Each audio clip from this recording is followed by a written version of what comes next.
Estás escuchando Ládralo. Corporación Raya. Hola, muy buenas tardes a todas las personas que se conectan el día de hoy a nuestro programa Ládralo. Hoy es 29 de noviembre, este es el último programa de nuestra temporada y obviamente del año, y muchísimas gracias a todas las personas que se conectaron a través de todo este tiempo. Mi nombre es Juliana Barberi, soy la directora de la Corporación Raya. Hola a todos, yo soy Gabriel Chica, el abogado de la corporación. Y el día de hoy tengo el placer de presentar a la doctora Silvina Pezeta. Ella es investigadora adjunta en CONICET y docente de ética animal en la Facultad de Derecho de la Universidad de Buenos Aires, y también es una persona que rescata palomas urbanas. Bienvenida a nuestro programa, doctora Silvina. Bueno, muchas gracias Juliana y Gabriel por invitarme. Para mí siempre es un placer y un honor que me inviten para hablar de estos temas que son tan importantes. Disculpen. Y nada, estoy súper contenta de estar acá. Espero que podamos tener una conversación fructífera para todos. Bueno, pues yo agradezco muchísimo que usted esté en nuestro programa. Aprovecho para saludar a las personas que se están conectando, a Marta Barberi, que es mi mamá. Hola, mami. A Denise, muchas gracias por conectarse, y recuerde que a través de nuestro chat pueden dejar sus preguntas que iremos haciendo a través de todo el programa. Y recuerden que este programa queda a partir del día de mañana en Spotify, Apple Podcast, Google Podcast y también en nuestro sitio web. Antes de empezar ya con la temática del programa, nosotros tenemos unas preguntas aquí de rigor, que son las más difíciles. La primera pregunta, Perfecto. Pues creo que ya la resolví un poco. ¿Qué te gusta hacer en tu tiempo libre? Me gusta mucho leer literatura, ficción. Me encanta, me parece fundamental. O sea, siempre me gustó desde muy chica y me parece que abre las puertas a nuevos mundos y permite conocer otras visiones, y siempre trato de... Y además, a veces releo cosas que leí que me gustaron mucho, y como uno cambia, el libro también se lee distinto, y esa es una de las cosas que a mí me gusta, y también me gusta mucho la música. También me gusta mirar series, pero básicamente lo que más placer me da es leer. Bueno, a propósito de las series, ¿cuál fue la última película que se vio? Película, no me acuerdo, así que me haya gustado, pero serie, acabo de terminar de ver dos que me gustaron mucho. Terminé de ver la última temporada de The Crown y terminé de ver Amor y Anarquía en Netflix, una serie sueca. Yo apenas empecé a verme The Crown, voy en el segundo capítulo. Entonces, apenas no decimos nada. Bueno, súper, doctora. Y estoy leyendo... Dale. Perdón. Y estoy leyendo un libro que está muy bueno, que también, si quieren, recomiendo, que está por ahí, que es de una autora africana, nigeriana, Adichie, que se llama Medio Sol Amarillo, y relata la historia de la creación y caída de Biafra y la guerra civil que se sucede a este intento de separación de lo que era el territorio de Nigeria del Sur. Súper interesante, la autora es genial. Listo, lo tenemos que buscar, ahí recomendadísimo para todas las personas que están viendo esta transmisión. Y entonces, bueno, a quienes están viendo les contamos que la doctora Silvina Pezeta nos acompaña hoy precisamente para hablar de un tema que es muy, muy importante para nosotros, y es un poco cuál es como esa relación que hay entre el especismo, ¿cierto? Nos va a contar un poco qué es esto, cómo funciona, cuál es esa lógica también especista, y cuáles son esas consecuencias para el derecho. Entonces vamos a entender un poco qué es esto del especismo y qué pasa cuando tenemos esa visión especista en el derecho. Entonces, no sé si comenzamos un poco, doctora Silvina, contando a todas las personas qué entendemos por especismo, qué es eso que estamos escuchando siempre y que a veces no sabemos tanto qué es. ¿Qué es? Sí, el especismo es un término que acuñó Richard Ryder y que popularizó Peter Singer en un libro que se hizo un clásico del movimiento por los derechos de los animales, que ya tiene más de 40 años, que es Liberación Animal, y que es una palabra que permite dar cuenta de una forma de discriminación, perdonen, injustificada porque uno puede diferenciar justificadamente o injustificadamente. Esta es una discriminación injustificada y por lo tanto injusta contra determinados seres que tienen capacidades de sentir y por lo tanto tienen interés en tener buenas vidas y no sufrir, en razón de la especie. Entonces, para ponerlo con un ejemplo muy, muy obvio, por ejemplo, para la redundancia, cualquier individuo que sea capaz de sufrir la tortura del encierro o la tortura de ser intervenido sin anestesia, debería ser protegido de esos actos dañosos independientemente de la especie a la que pertenece. Solamente cuando nosotros estamos sesgados o formamos parte de una cultura que incluye el derecho especista, es decir, que distingue y discrimina a los seres en función de la especie a la que pertenece, nos parecen aceptables determinadas cosas que le hacemos a algunos animales no humanos, pero que no aceptaríamos hacérselas a a los animales humanos, a nosotros mismos. O incluso el especismo a veces adquiere la forma de discriminación entre especies de animales no humanos. Por ejemplo, en el flyer que ustedes armaron está muy bien la que hicieron este paralelo, aparece un perro y un cerdo, porque muchas veces el especismo adopta esta forma de discriminar y proteger a unos y explotar a otros. Pero si a nosotros nos parece mal comer un perro, nos parecería mal, por ejemplo, cortarle la cola sin anestesia a un perro, cortarle los dientes a un perro y explotarlo y tenerlo toda la vida privado de su libertad para algún fin humano absolutamente innecesario, lo mismo deberíamos pensar del caso de los cerdos. Entonces, eso, en resumidas cuentas, es el especismo. Y se habla de especismo porque y se lo pone en paralelo con otras formas de discriminación también injustificadas e injustas, como el racismo o el sexismo, que son también formas de discriminar a determinados seres simplemente porque poseen o no poseen una característica que es irrelevante a la hora de considerar qué es lo que nosotros debemos o no debemos hacerle a ese individuo. Por ejemplo, en su momento, cuando las personas negras no podían votar en Estados Unidos, eso era racista porque el color de la piel de una persona no tiene nada que ver con si está apta o no para votar. O sea, no tiene nada que ver ese hecho. Sí podemos considerar otras cosas que no son discriminatorias, como por ejemplo establecer una edad para que las personas, para considerar de manera más o menos razonable cuando una persona puede votar. Pero el color de la piel de una persona no tiene nada que ver, igual que su pertenencia, por ejemplo, a un género. No tiene nada que ver votar o no votar. Y en este caso el especismo es lo mismo.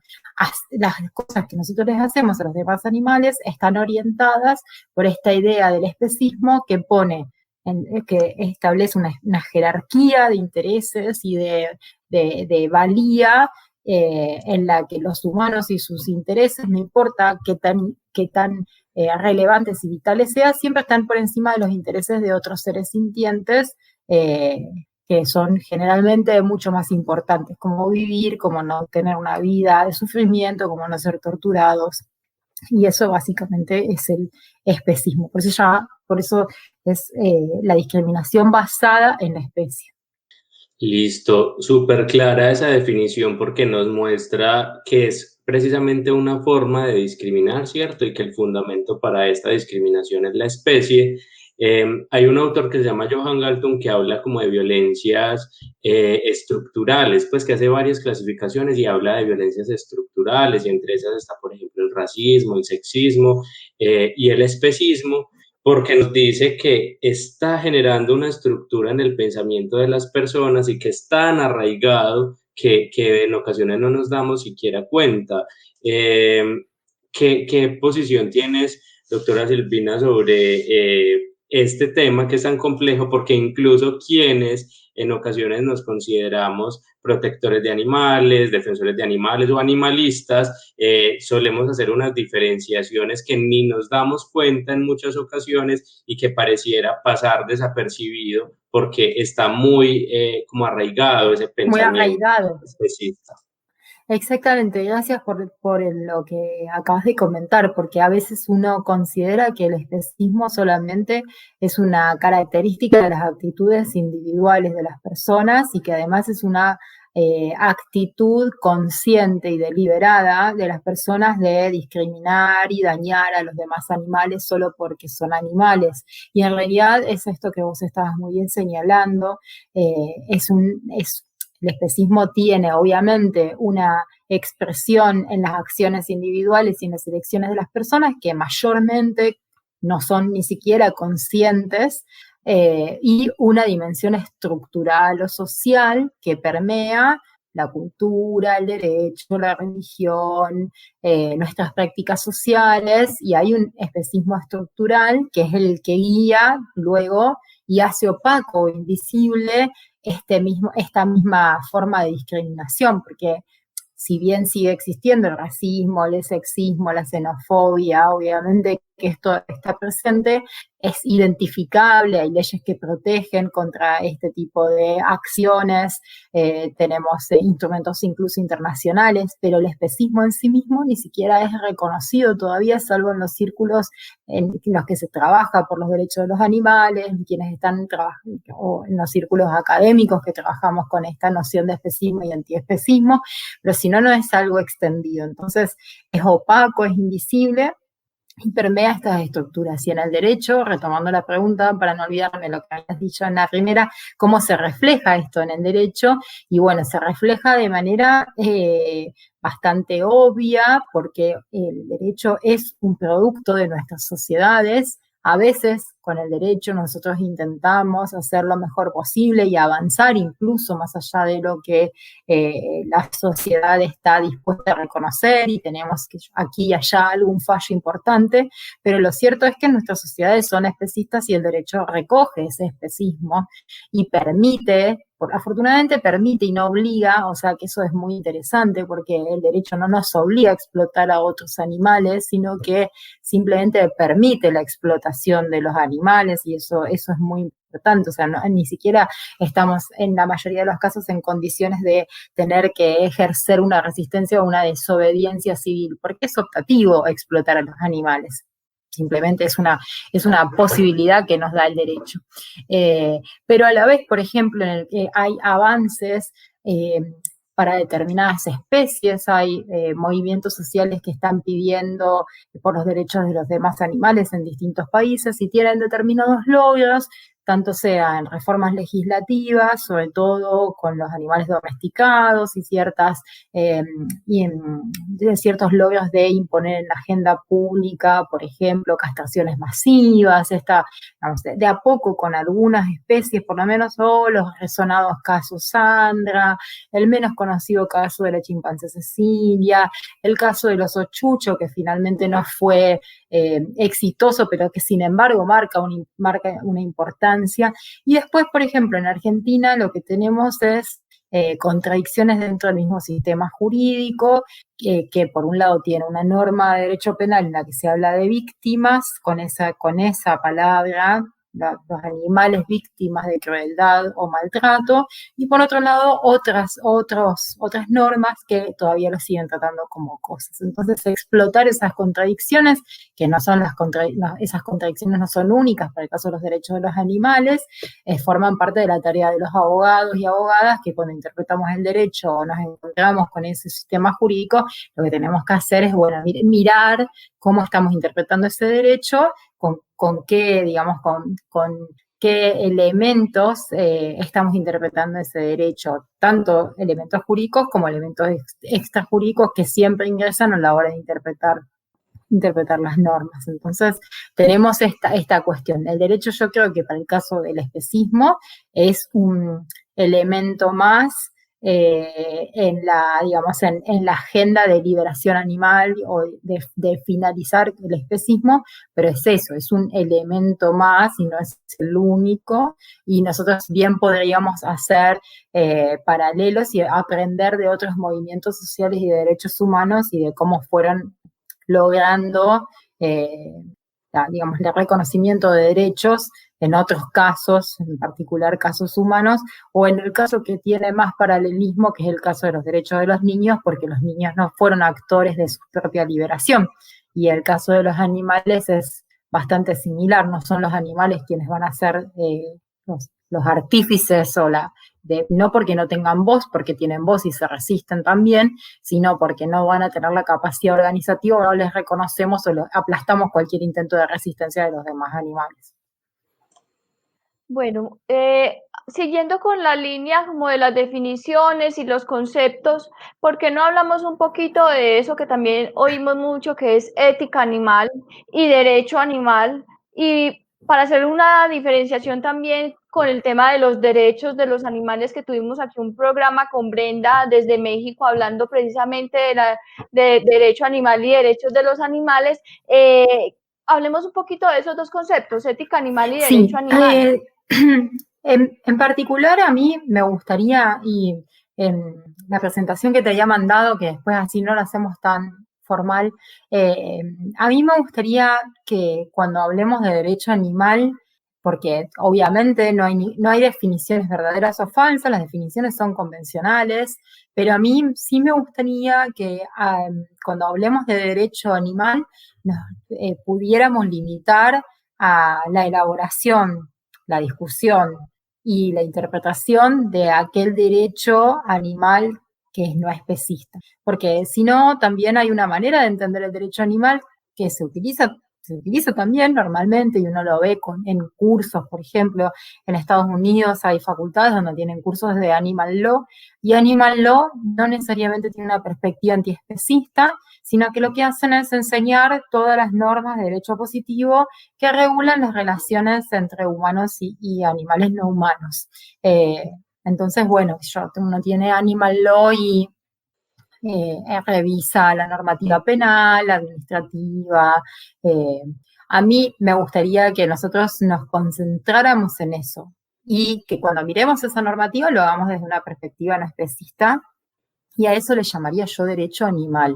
Y me gustaría también que la gente que se dedica a derecho animal, pero esto ya en el mundo ideal es algo que obviamente no va a pasar, y la tendencia es a que no, porque mientras más crezca el área, más vamos a ver gente trabajando en derecho animal, que quienes trabajen en derecho animal sean coherentes entre lo que sostienen o lo que enseñan, o si trabajan con la idea de derechos animales, que no sean parte de la explotación, porque si no hay allí una incoherencia o una inconsistencia interesante para pensar entre alguien que habla de derechos de los animales y después se los come, por ejemplo. Eso es algo muy extraño y que a mí me llama la atención. Por un lado, trato de ser optimista y ver qué es lo bueno de eso, y es que es el reconocimiento de que se abre un área nueva, pero obviamente es una inconsistencia muy importante, porque eso es como, no sé, estar discutiendo o ser un ambientalista que contamina y trabajar por los derechos del ambiente, un ambiente sano, y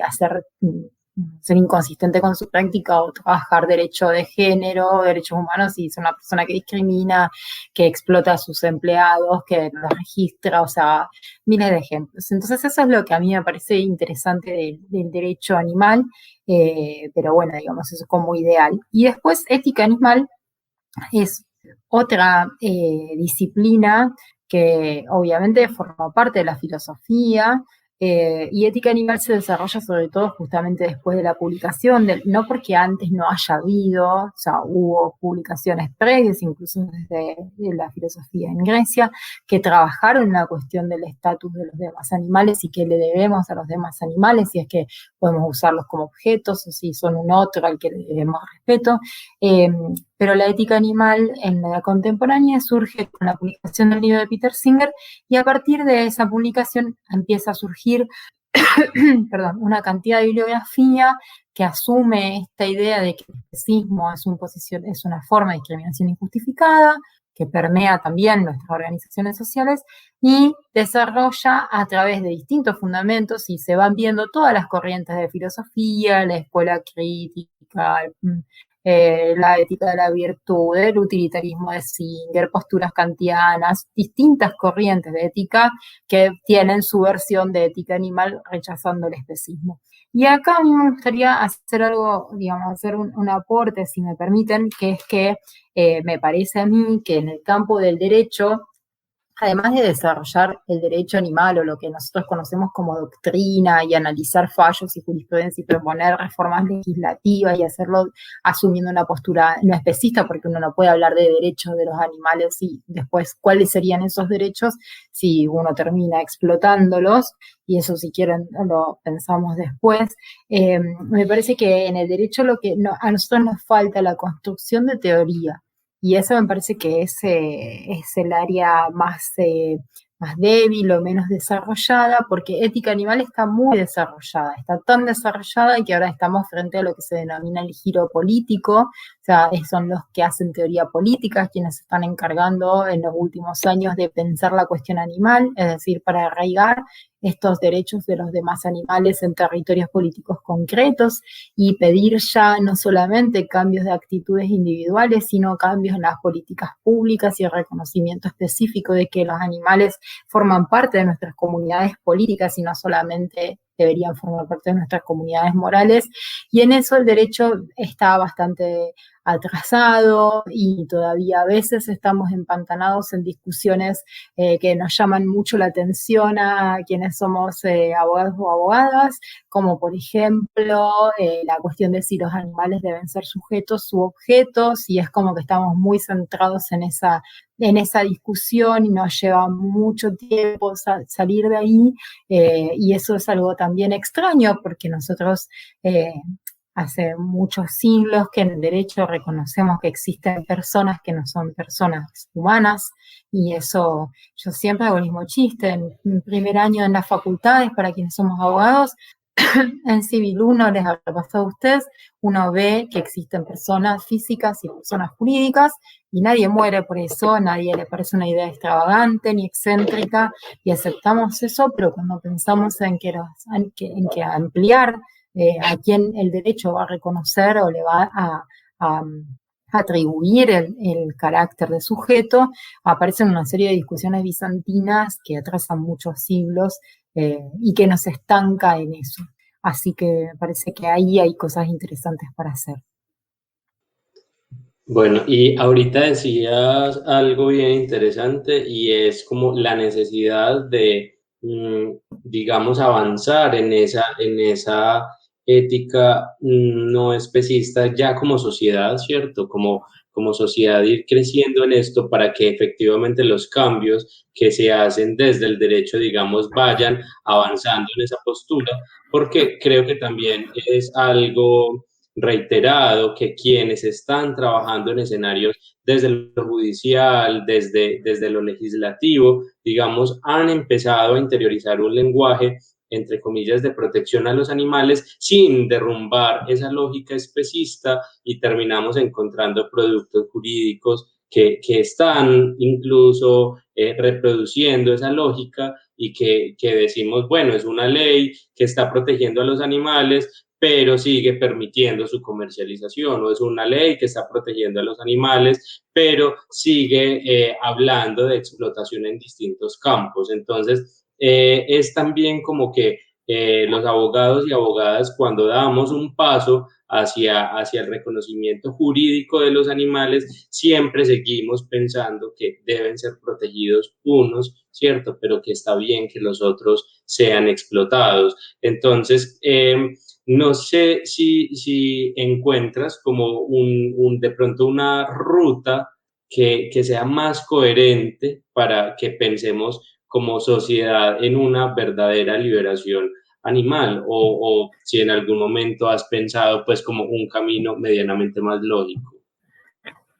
Como decía antes, yo creo que al derecho a veces se le exige o se espera demasiadas cosas del derecho como promotor de las reformas sociales. Incluso esta es una discusión propia de la teoría del derecho o de la sociología del derecho. Yo no soy muy optimista en cuanto a pensar que el derecho puede adelantarse mucho a las costumbres y a la sociedad en la que vivimos. O sea, pienso que a veces puede operar como un motor de cambio y adelantarse un poco, pero no podemos esperar que veamos reflejados en el derecho una postura no especista cuando la sociedad en la que está inserta y de la que es producto ese derecho es especista. Entonces, en esto me parece que es fundamental que el derecho trabaje en consonancia, por ejemplo, con movimientos animalistas no especistas, que son los que, por ejemplo, llegan al público masivo y ponen en la agenda pública y hacen visible, y lo hacen muchas veces muy bien, bueno, que esta cuestión del especismo, de comer animales, de explotarlos, de no limitarse a proteger a perros y gatos, de ir más allá de eso.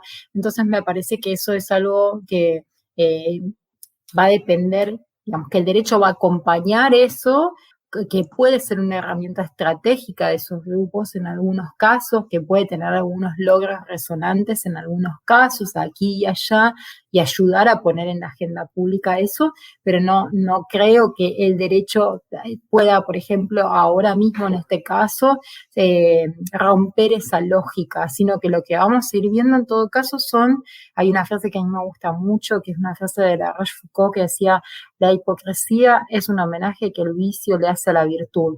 Me parece que esas reformas digamos que protegen a algunos animales y que en realidad siguen operando bajo la misma lógica de la explotación y siguen siendo especistas, es una forma de reconocer que hay algo que está mal, que hay un sentir social distinto, o que por lo menos hay muchos grupos que están instalando en la agenda esta cuestión de que es incorrecta esta forma especista de organizarnos socialmente, y entonces aparecen estas reformas que son reformas que a nosotros nos resultan absolutamente insatisfactorias, insuficientes, digamos, y que reproducen esta lógica, como vos bien decías, pero yo no veo esto.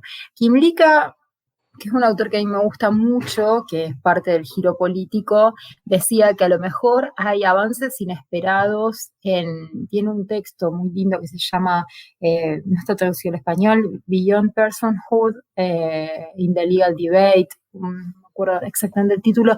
Todos sus textos están en la academia, él siempre los sube para que sean de acceso gratuito, y él decía, bueno, a lo mejor no estamos mirando otras cosas que están sucediendo a nivel social. Él es muy optimista, o sea, muy canadiense en esto, muy, muy optimista. Y decía, bueno, hay otras formas de reconocimiento de la pertenencia de los animales como miembros de nuestras sociedades que no se limitan a este reconocimiento de los animales como sujetos de derechos, porque además este reconocimiento hay que decir que se dio o jurisprudencialmente en el caso que dio vuelta al mundo, y hay otros casos, creo que reciente de un elefante en Irak, que favorecen animales que no ponen en crisis el sistema de explotación de los demás animales. Por ejemplo, Sandra, la orangután que estaba viviendo en el cautiverio en el zoológico de Buenos Aires, no cambia el sistema de explotación. Sin embargo, es muy importante porque si tenemos a alguien, un animal humano declarado sujeto de derechos, nos permite poner una cuña en esa forma de interpretar el derecho de limitar la personalidad de las personas físicas o jurídicas. Pero tenemos, digamos, esta dificultad. Entonces, volviendo a la cuestión, entonces, esta forma que indica nos decía, bueno, hay otras formas. Por ejemplo, hay jurisprudencia reciente en la que se reconoce que los animales son miembros de la familia, o que cuando muere un animal en un accidente no tiene solo valor económico, o, por ejemplo, él utiliza el caso del ejército norteamericano, que recientemente reconoció a los perros que explota en el ejército como miembros del ejército y ya no como parte del equipo. Entonces eso significó un tratamiento distinto, el retiro de esos animales cuando terminaban su tiempo de trabajo forzado en el ejército, que pudieran viajar de otra manera. O sea, él dice, bueno, hay otras cosas que están pasando que quizás no son las que planearon incluso los movimientos animalistas, ni siquiera son las que se pretendieron llevar a judicializar, y que eso van mostrando, van resquebrajando y van iluminando nuevas formas de relaciones. Y luego un montón de otras formas de relacionarnos con los animales que me parece que sí son interesantes y que se dan, por ejemplo, en los santuarios, en la gente que rescata animales y que los hace parte de su familia, que a partir del rescate de los animales empieza a pensar su relación con otros animales y, digamos, y esta disonancia entre proteger a unos y comer a otros empieza a generarles inquietud y malestar y cambian sus hábitos, pero yo creo que es un camino lento y eh, que el derecho va a ir más bien siempre atrás y recogiendo esto y ocasionalmente adelantándose de alguna manera, y podemos tomar esto para cambiarlo, pero como con otros cambios sociales es de la mano de los movimientos, como fue el caso de el voto femenino, los derechos civiles para las personas negras, o sea, todo la consagración de los derechos humanos. O sea, nunca el derecho fue solo, digamos, hay una lucha por el derecho y digamos, uno tiene que pensarlo de esa forma. Me parece todo lo que acabo de escuchar me parece muy valioso, me encantó y quisiera hacer un aporte sobre de lo que dijiste ahí, y es el hecho de que solo el derecho animal no va a ser el gran salvador de los animales, sino que definitivamente tiene que haber una articulación entre un montón de estrategias que finalmente se han estado realizando durante mucho tiempo. Está, como dijiste, el activismo, está por el otro lado las personas que se dedican netamente a la parte educativa, a la parte de sensibilización y divulgación de la información, están aquellos que hacen una atención directa de los animales, que tienen sus santuarios, que hacen los rescates. Pienso que todo eso es simplemente una forma de hacer un trabajo conjunto desde los saberes de uno, desde lo que uno ya sabe hacer, lo que tiene experiencia haciendo, y eso seguramente en conjunción va a ser una cosa mucho más grande que puede traer unos cambios de verdad más estructurales en nuestra sociedad acerca de la relación que tenemos con las otras especies. También quería decir un poco, me gustaría hacer un comentario sobre lo que dijiste de los abogados que trabajan en el derecho animal, pero que finalmente terminan siendo parte como de la misma incoherencia de protección de los animales, que se refiere únicamente a los perros y los gatos, en donde los abogados dicen, bueno, sí sé de derecho animal porque puedo defender a una familia que quiere tener un perro en un conjunto residencial y el administrador no lo deja. Y yo creo que para nosotros como corporación siempre ha sido, o ese es uno de los mensajes que queremos pues como entablar desde el trabajo con Gabriel, que es abogado y politólogo, y este programa Ládralo, de demostrar que es que no son solamente los perros y gatos, que de hecho los perros y gatos, a pesar de que la domesticación fue lo peor que les pudo haber pasado, pues son animales que entre comillas les va bien, que entre comillas tienen una buena relación con las personas, pero existen un montón de otras especies, generalmente aquellas que usamos para comer o para vestirnos así, que están pasándola realmente mal y que estamos obviando, inclusive las personas dedicadas a la protección de animal, todo el sufrimiento que hay detrás de todas esas cadenas industriales. Entonces, resulta a veces paradójico ver cómo recogemos dinero para salvar un perro a costa del sufrimiento de otro animal, entonces rifando hamburguesas o rifando, pues, cosas que uno dice, pero hombre, esto es un llamado de atención, o sea, hay que cambiar esas paradigmas y esas también que caemos en falacias muchas veces al defender nuestra falta o nuestra inoperancia y nuestra falta de acción frente a otras especies. Es un momento que hay que llamar la atención porque no son solamente los perros y gatos, y porque históricamente ha habido animales que les ha ido mucho peor que a los perros y gatos, y tenemos que empezar también a trabajar como desde todas las perspectivas de las que se hablaba anteriormente para que la explotación de esos animales termine, finalice, sea abolida de la faz de la tierra. Exacto, sí. A mí me parece que justamente esto que vos decís es fundamental. Hay mucha gente que está muy conmovida por perros y gatos o por caballos y ahí se termina. Entonces uno dice, bueno, no sé, o festejan algo o juntan dinero haciendo, no sé, en Argentina un asado. Entonces uno dice, no, pero es lo mismo, o sea, no, ¿cuál es la diferencia entre la vaca y el perro que querés proteger? Entonces me parece que es muy interesante ahí eh, mostrar ese límite, ¿no es cierto? Porque mucha gente se indigna cuando maltratan a un perro o a un gato y les parece, no sé, basta ver una noticia cualquiera publicada de alguien que maltrató a un perro o un gato y la gente indignadísima pidiendo penas duras de cárcel, castigo, multas y bueno, mientras está indignándose está comiéndose a un animal. Entonces me parece que en ese sentido creo que las campañas de los activistas son muy buenas para mostrando esto. Me parece que el trabajo de Melanie Joy es muy bueno. Me parece que ella trabaja con el concepto de carnismo. Nosotros cuando damos ética animal en la facultad, que en realidad ética animal es fundamentos del derecho animal. Yo si me haces cuento que el primer curso se llamaba Teoría y Filosofía del Derecho para los derechos animales. Y como era muy largo el nombre y era muy poco popular, terminó siendo ética animal. Y es verdad que damos ética animal porque el discurso está dividido en dos. La primera parte es fundamentos, que significa decir que hay un derecho, que es un derecho fundamental, los paralelos entre los derechos animales y los derechos humanos, o sea, hablar de derechos en ese sentido. Y después, corrientes de derechos animales.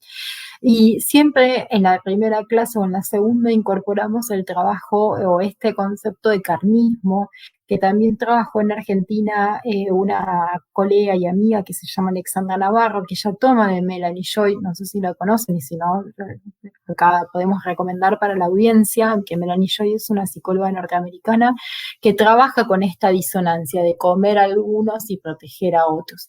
Y ella incorpora el término carnismo, que también está ligado a otras investigaciones que hizo en su momento Carol Adams, que es una autora norteamericana que trabaja también especismo y su vinculación con la violencia contra las mujeres, que es el carnismo. Y el carnismo es esta manera de borrar o de invisibilizar, es una expresión del especismo, de borrar o invisibilizar a ese animal que tenemos en el plato y que permite justamente que algunos animales los veamos como, bueno, seres a los que hay que proteger y es una crueldad hacerles daño, y otros que están ahí para, bueno, nos olvidamos que están ahí, o que están ahí para ser comidos, o sea, bueno, es un cerdo, está acá y su función es que nosotros nos alimentemos de él.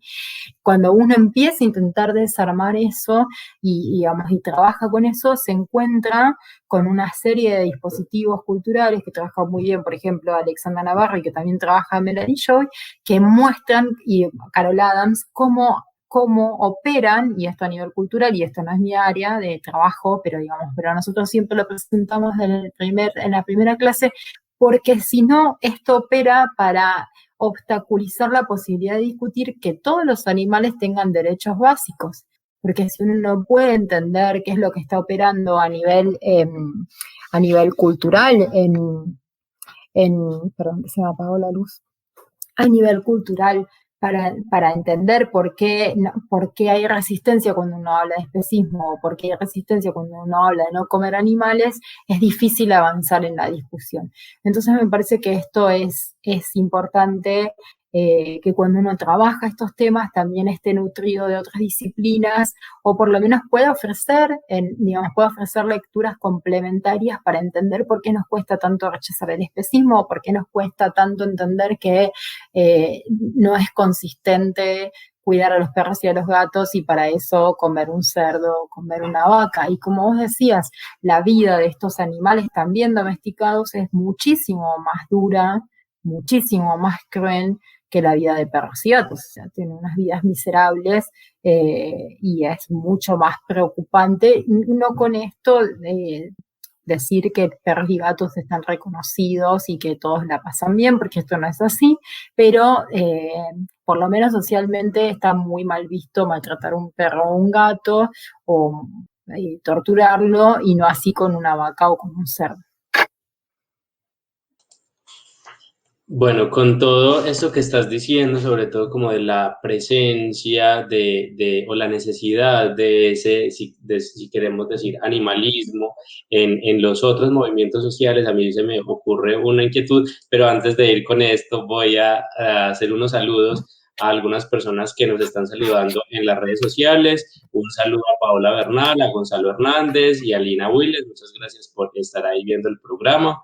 Y volviendo a lo que estaba diciendo, entonces decías algo que a mí me parece bien interesante y es como la necesidad de incluir en la agenda política incluso el movimiento social en distintas áreas, por ejemplo, el movimiento feminista, los movimientos obreros, los movimientos por la reivindicación de distintas poblaciones, digamos, toda esta reivindicación también de la protección animal, de los derechos de los animales, porque a mí me ha parecido que esto es algo bien complejo, ¿cierto? Y se me hace muy difícil entender como esa lógica que hay en los movimientos sociales, porque de un lado estamos reivindicando los derechos de las mujeres y de la población LGBTI porque han sido históricamente explotados y explotadas. Estamos reivindicando los derechos de los trabajadores porque han sido explotados, pero cuando llegamos a decirle,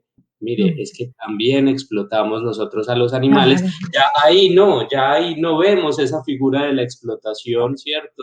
Nos hacemos los de la vista gorda y nos parece incluso que es irrisoria la comparación, que no tiene sentido esa comparación, y es allí donde precisamente yo veo que hay como una barrera en el pensamiento y no sé como cuál es tu posición frente a esto, ¿cierto? Y qué podríamos pensar como una posible agenda para incluir esta reivindicación en las otras luchas sociales. Sí, gracias, es un gran comentario. Me parece que este es uno de los obstáculos más importantes cuando pensamos en avanzar hacia el fin del especismo. Esto no va a ser posible si nosotros no establecemos alianzas y si otros movimientos sociales progresistas o de izquierdas o de reivindicación de derechos no son los primeros y deberían ser nuestros primeros aliados a la hora de terminar con esta forma de explotación, porque como vos decís, la explotación que les importa es la explotación humana, y cuando uno les dice, no, pero fíjense que también a los animales los estamos explotando, ahí aparece como, bueno, no, bueno, pero no es lo mismo, no son humanos, es una comparación absurda, o este temor de que si comparamos a animales con humanos, entonces vamos a hacer, inmediatamente vamos a disminuir la causa animal, la causa humana, vamos a poner en pie de igualdad a humanos y animales, entonces denigrando a los humanos como si no se trata de denigrar a nadie, se trata de elevar en todo caso el estatus de los demás animales. A mí me parece que esto siempre me desconcertó, es una situación que me pone muy incómoda. Y me parece también paradójico porque para los que trabajamos en derecho animal en general siempre estamos tironeados y somos vistos por la derecha, que es lo que a mí personalmente, si me preguntan, menos me importa, como, bueno, de izquierda porque defendemos esta causa, pero por la gente de izquierda como, bueno, gente que no entiende cuáles son los verdaderos problemas, que son humanos. Y por eso me parece que la respuesta a esto es enfocarnos en los trabajos de quienes abordan la cuestión desde una perspectiva interseccional y muestran justamente las conexiones que hay entre las formas de opresión, y que esas conexiones son simbólicas y materiales como mínimo, algunas son causales, otras son simplemente coincidencias, pero la explotación animal no es inocua, y cuando uno piensa cuáles son las razones que se dan para explotar a los demás animales, esas son las mismas razones que se dan para explotar, oprimir y discriminar a sectores humanos que, como bien dicen algunos autores, han sido animalizados, porque la razón por la cual se han explotado algunos grupos humanos es porque se los considera menos que humanos. Entonces, ¿qué es humano y qué es animal? es una construcción no solamente dependiente de las ciencias biológicas que establecen estas categorías de especies, sino que también es una construcción social. Entonces, revisar eso, revisar que las formas de explotación están interconectadas, que están conectadas por el mismo tipo de argumentos, que además son unas a otras funcionales, que además, por ejemplo, la explotación animal impacta en sus consecuencias mucho más en los sectores sociales más desaventajados, por ejemplo, el impacto que tiene a nivel ambiental. Nosotros lo estamos viendo en este momento con los acuerdos que están haciendo distintas provincias de Argentina con el gobierno chino para instalar megafactorías porcinas, estas formas de explotación hiperintensiva para criar cerdos. La instalación de esas granjas son en los sectores más desfavorecidos, y el primer impacto y el más terrible lo van a tener en esas poblaciones más desfavorecidas. Entonces, en términos de salud, en términos de ambiente, los trabajos más horribles los hacen las personas más pobres. Entonces, uno no puede desconectar la explotación animal de otras formas de explotación.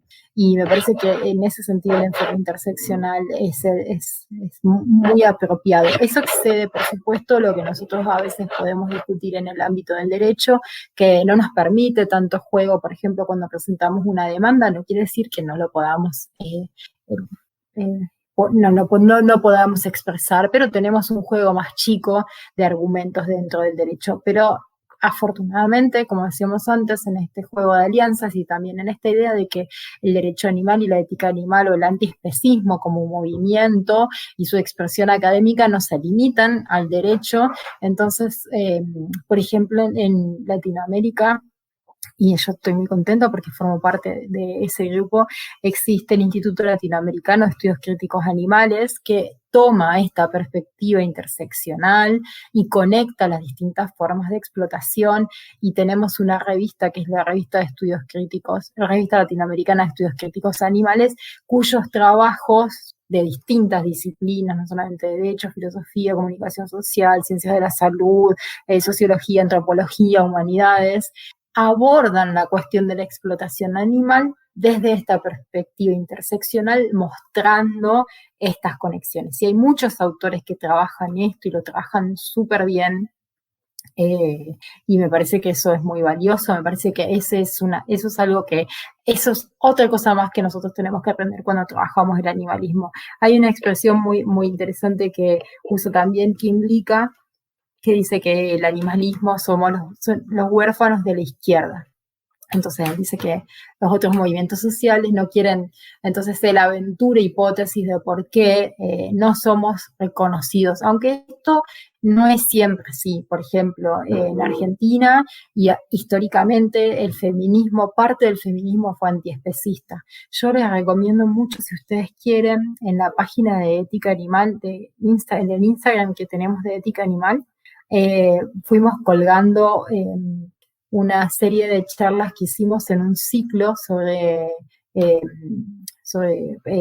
discusiones sobre ética animal. Invitamos a distintos especialistas y hay uno que es el que abre el ciclo, dictado por la doctora Paula Viturro, que es sobre feminismo y antiespecismo. El feminismo y parte del anarquismo son los dos movimientos que tomaron la causa animal. Y ella relata la historia del feminismo, digamos, y cómo las primeras sufragistas eran también antidisección, eran vegetarianas y trabajaban esta cuestión, y hay una vertiente feminista y un ecofeminismo que rechaza el especismo. Entonces ahí tenemos por lo menos ese grupo de aliados. Y bueno, después tímidamente otros grupos se van acercando, y creo que el otro gran grupo que debe tomar la causa y que es igualmente reticente es el grupo de ambientalistas, que bueno, ahí tenemos una cosa interesante para pensar, y que el animalismo se ha ido abriendo a las discusiones ambientales y ha ido aprendiendo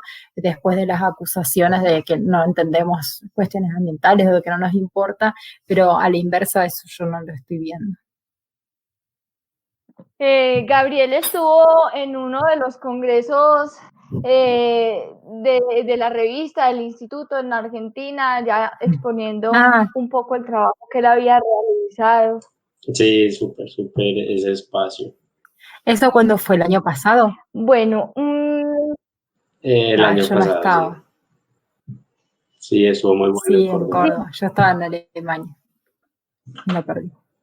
Bueno, algo que usted mencionó ahorita y es el tema de cómo las personas quizás con menos capacidad económica muchas veces son también vulnerables o son, por decirlo de alguna manera, víctimas de la explotación de los animales, que también sucede mucho, por ejemplo, con el tema de las curtimbres, con la producción del cuero, con los químicos que se utilizan en ese tipo de producción y lo que sucede en las comunidades aledañas, que por lo general por los olores y por lo pestilente que es el proceso, pues es alejado y en sitios que están rodeados de personas que no tienen esa capacidad económica.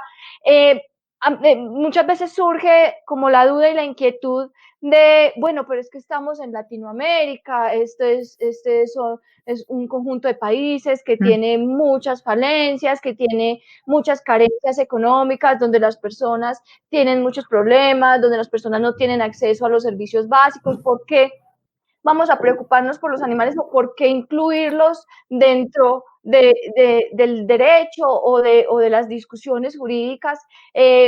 ¿Cuáles crees que son esos retos que tenemos relacionando pues como la condición de Latinoamérica con la inclusión de los animales en una creo que eso conversación? es fundamental, pero en general cuando uno escucha eso es más que nada una excusa para no incorporar la cuestión animal. O sea, no es que realmente la gente que, en general, quienes contestan eso están preocupados tampoco ni por los pobres, ni por las personas vulnerables, ni por las injusticias sociales, ni por la desigualdad. Pero me parece que ahí...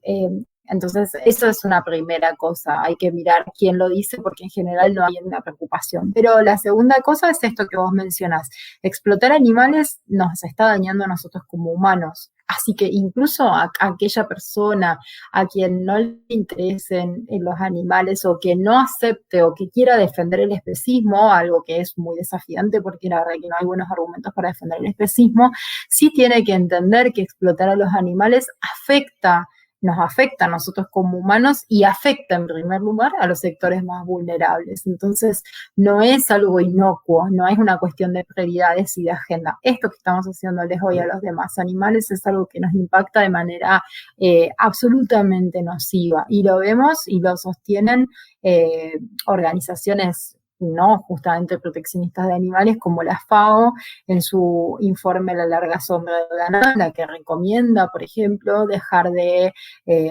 criar animales a esta escala, ir bajando el consumo de proteína de origen animal por el impacto que tiene ambiental, por el impacto que tiene en la salud, por la desigualdad que genera. Bueno, señalabas las curtiembres, todas estas prácticas y estas formas de explotación terminan afectando en primer lugar a los sectores más vulnerables. Entonces, me parece que eso es algo que hay que remarcar mucho y además sirve para sostener esta idea de que hay seres más importantes que otros. Entonces, como el especismo está fuertemente sostenido con esta idea, sobre todo de la capacidad racional, atención con eso, porque eso deja de lado a grupos que históricamente se han considerado no racionales, entre ellos, por ejemplo, las mujeres. Entonces, echándoles la culpa de su situación por no tener determinadas capacidades y entonces los que son más capaces están legitimados para explotar a los menos capaces. Entonces me parece que perpetuar el especismo en ese sentido colabora con la perpetuación de otras formas de discriminación y de opresión, porque están interconectadas en varios sentidos, tanto en sentidos materiales contingentes como en sentidos simbólicos no contingentes. Entonces me parece que esto es importante. Y por otro lado, recordar que también otras luchas padecieron el mismo tipo de argumentación. Por ejemplo, cuando uno mira la pelea por los derechos de las mujeres, siempre era lo mismo. Bueno, hay otras cosas más importantes que la cuestión de las mujeres. Primero ocupémonos de la pobreza, primero ocupémonos de la gente que se muere de hambre, o por ejemplo en el colectivo LGBTIQ, bueno, pero la cuestión de la identidad es menor, lo que más importa son las cuestiones, o sea, siempre va a haber algo que es más importante para poner en la agenda, pero ese es un argumento falaz también, porque eso es como, bueno, no sé, Latinoamérica tiene un montón de problemas, entonces no nos ocupemos del arte o de la cultura, porque tenemos gente muerta de hambre. Bueno, es cierto que tenemos un montón de problemas, pero eso no obsta que también tengamos que resolver y que no podamos dejar de mirar cómo impacta en la vida de las personas. Entonces, esa es otra cuestión. En este momento en Argentina, y lo vuelvo a repetir porque me parece fundamental, estamos discutiendo la cuestión, por ejemplo, de las megafactorías. Y eso impacta directamente. La primera provincia que firma el acuerdo para instalación de megafactorías es una de las provincias más pobres de nuestro país en el norte. Ustedes imaginen cómo van a ser los controles, el olor, las moscas, el agua contaminada, los trabajos precarios, los trabajos insalubres. A mí me parece bastante claro. Creo que ese es un camino para ir mostrando. Y bueno, y lentamente eso se va a ir entendiendo. Yo soy optimista con respecto de que lentamente se va a ir entendiendo eso. Bueno, a mí me quedó por ahí sonando un poco la idea que nos contabas ahorita de que finalmente los animalistas o el animalismo es el huérfano de la izquierda, ¿cierto? Y es algo que es bien reiterado y que, digamos, lo que ha generado es como la creación de subgrupos dentro de los movimientos sociales. Entonces vemos que hoy hay feministas antiespecistas, incluso que se diferencian de las ecofeministas, movimientos anarquistas antiespecistas, ¿cierto? Entonces termina como generándose unas divisiones en, digamos, elementos que son esenciales de cada uno de estos movimientos por la reivindicación de esos derechos de los animales y de esa reivindicación en general de los animales, y termina haciendo lo que históricamente le ha sucedido a las izquierdas, ¿cierto? Y es que se dividen y terminan por no conseguir ni lo uno ni lo otro. Entonces termina generándose como dificultades en la consecución de esas agendas políticas.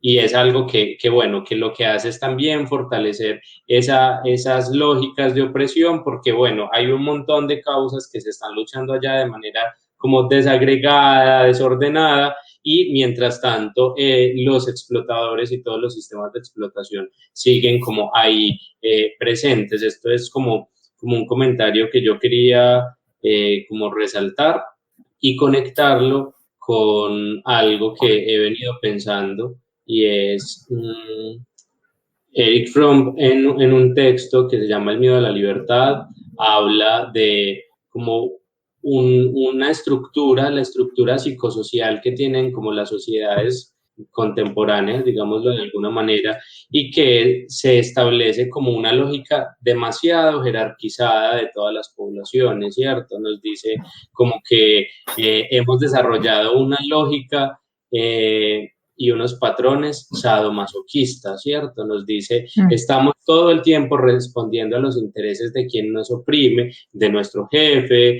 de quien nos está oprimiendo en asuntos de género, en asuntos económicos, en distintos temas, pero siempre estamos encontrando a quién explotar, ¿cierto? Y estamos reproduciendo esa cadena de explotación.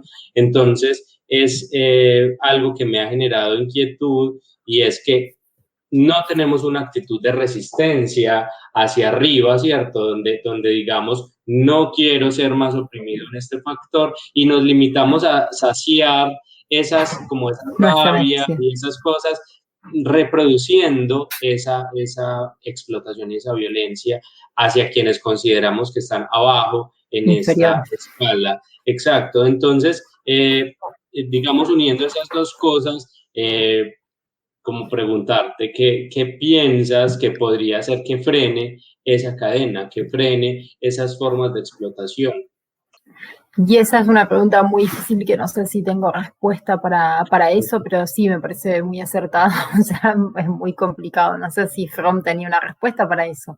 Pero sí, me parece que me parece que pasa eso, que es correcto el análisis. Entonces, en lugar de resistirnos, lo que hacemos es nuestra frustración dirigirla hacia quienes están debajo. Y bueno, entonces, justo yo me iba a traer, estaba por leer un libro que se llama ¿Por qué preferimos la desigualdad? De un sociólogo francés, François Duet, que me parece que podría ayudarnos a pensar eso. Y tiene otro libro sobre la igualdad en el caso humano, pero me parece que también ilumina esta diferencia entre la igualdad de posiciones o la igualdad de oportunidades. Y me parece que, y él da cuenta de esto, de que nosotros preferimos la desigualdad. Entonces, quizás haya algo ahí en lo humano que necesite siempre o que esté demasiado construido sobre la base de afirmarse en la necesidad de encontrar un otro al que consideramos inferior por alguna razón, o que etiquetamos como inferior, y que eso digamos,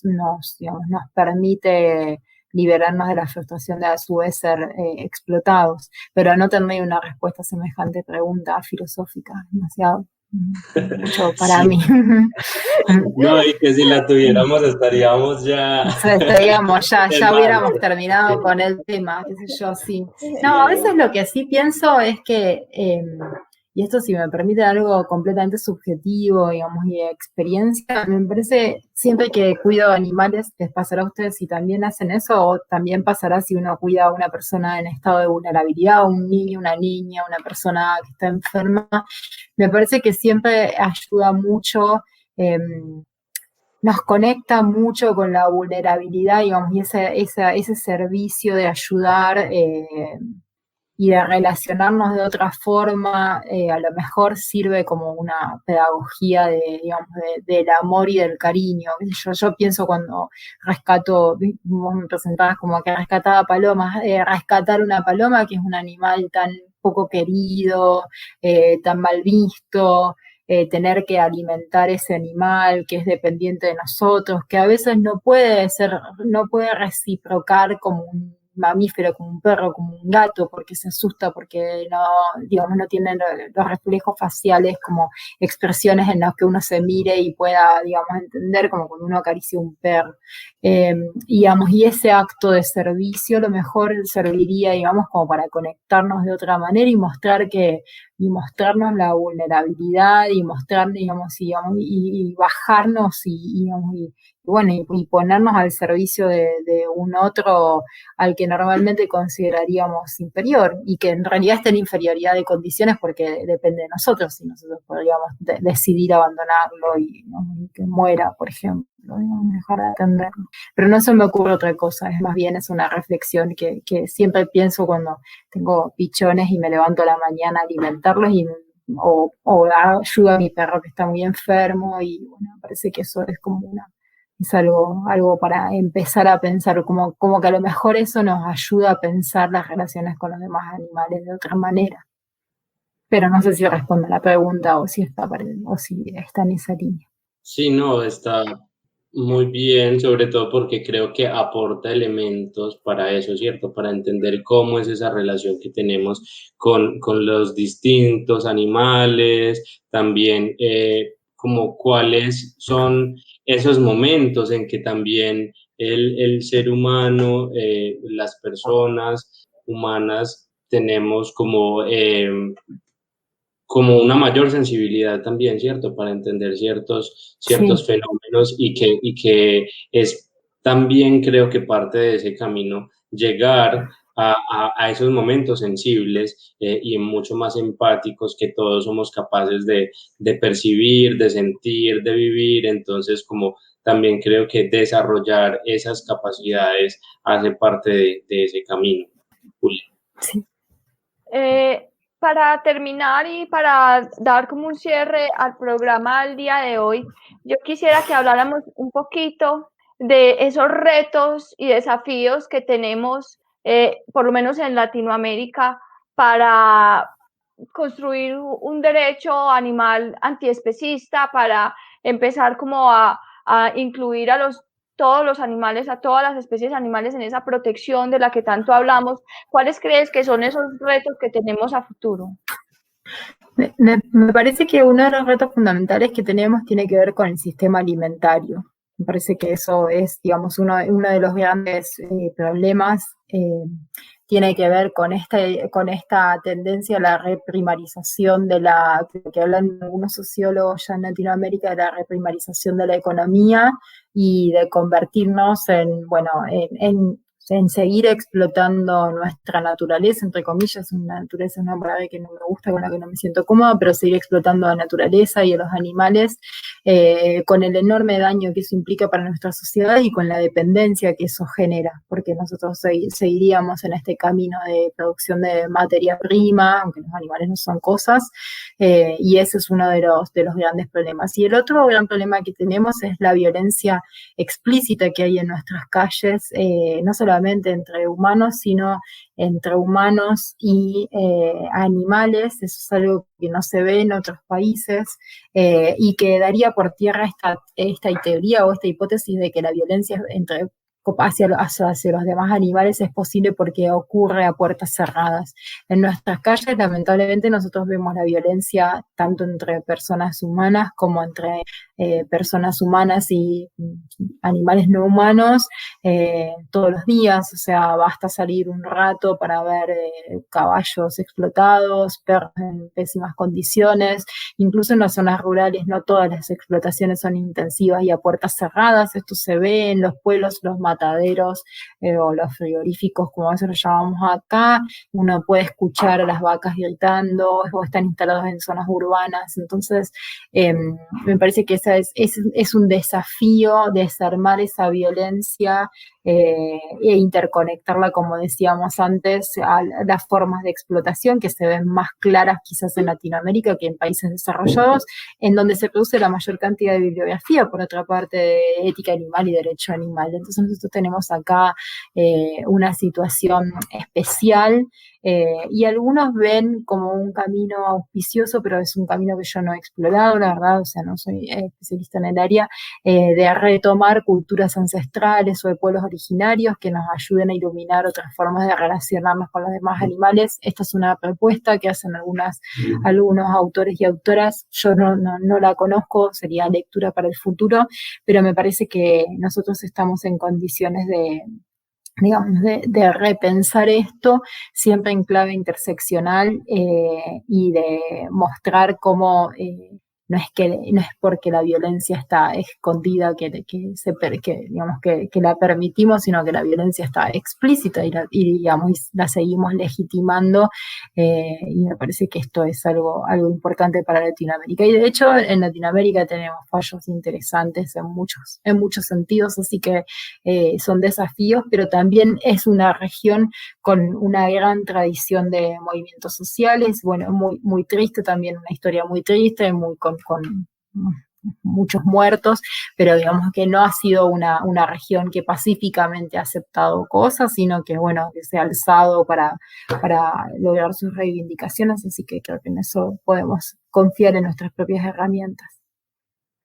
Bueno, doctora Silvina, pues muchas gracias, gracias a ustedes. Por haber estado en el programa, maravilloso, nos encantó todo lo que nos compartió el día de hoy. Voy a poner aquí la página de Instagram de Ética Animal para que lo sigan. Ellos están poniendo información y están poniendo unos cursos muy interesantes sobre derecho animal y sobre muchísimas otras cosas para que lo sigan. Me parece una página muy buena. Y de nuevo, pues reitero mis agradecimientos por haber estado en el programa. Gracias a ustedes. Gracias a ustedes por su trabajo. La comunicación me parece fundamental y vital, por esto que decíamos antes, y gracias por invitarme, por los comentarios y las preguntas tan interesantes y complejas de contestar, pero así que bueno, espero que sirva y felicitaciones.